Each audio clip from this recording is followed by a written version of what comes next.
Hi guys, ఇవాళ recipe వచ్చేసి instant tomato chutney. First ఇక్కడ నేను ఒక 5 to 6 గ్రీన్ చిల్లీస్, ఒక 3 red chillies and 6 to 7 tomatoes ఇవన్నీ ఒక 2 టేబుల్ స్పూన్ ఆయిల్ వేసుకొని యాడ్ చేసుకున్నానండి.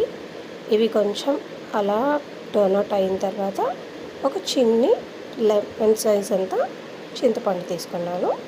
చింతపండు వేసిన తర్వాత కొంచెం టమాటాలు అనేది బాగా మగ్గిన తర్వాత ఒక టీ స్పూన్ దాకా పసుపు యాడ్ చేసుకుంటున్నాను.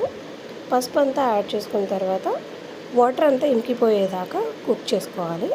ఆ తర్వాత ఒక పిరికెడు కొత్తిమీర అనేది యాడ్ చేసుకున్నానండి, ఫ్రెష్ కొత్తిమీర. సో ఇన్స్టంట్ చట్నీ కాబట్టి కొత్తిమీర అనేది యాడ్ చేసుకుంటే చాలా ఫ్లేవర్ఫుల్గా ఉంటుంది. సో ఇక్కడ నేను కొత్తిమీర అనేది యాడ్ చేసుకొని కుక్ చేసిన తర్వాత చల్లారబెట్టుకుంటున్నాను, పక్కకు పెట్టుకుంటున్నాను.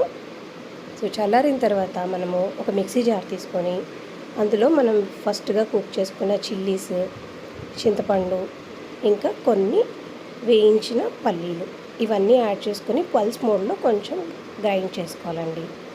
సో ఇవి గ్రైండ్ చేసుకున్న తర్వాత ముందుగా మనం కుక్ చేసుకున్న టమాటోస్ని కూడా యాడ్ చేసుకోవాలి. ఇక్కడ సాల్ట్ అనేది నేను 1 టీ స్పూన్ యాడ్ చేసుకున్నాను.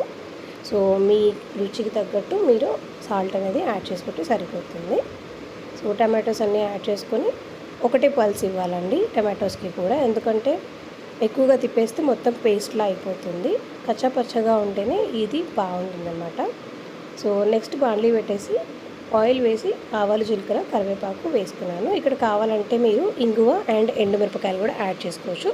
ఆ తర్వాత మనం ముందుగా చేసుకున్న టమాటో పేస్ట్ అనేది ఇందులో వేసుకొని లాస్ట్లో పైనుంచి కొంచెం కొత్తిమీర యాడ్ చేసుకుంటే ఎంతో easy and tasty tomato chutney ready అండి.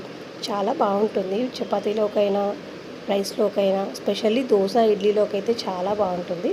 నేను యూజువల్లీ దోశ, ఇడ్లీస్కి ట్రై చేస్తాను ఇది.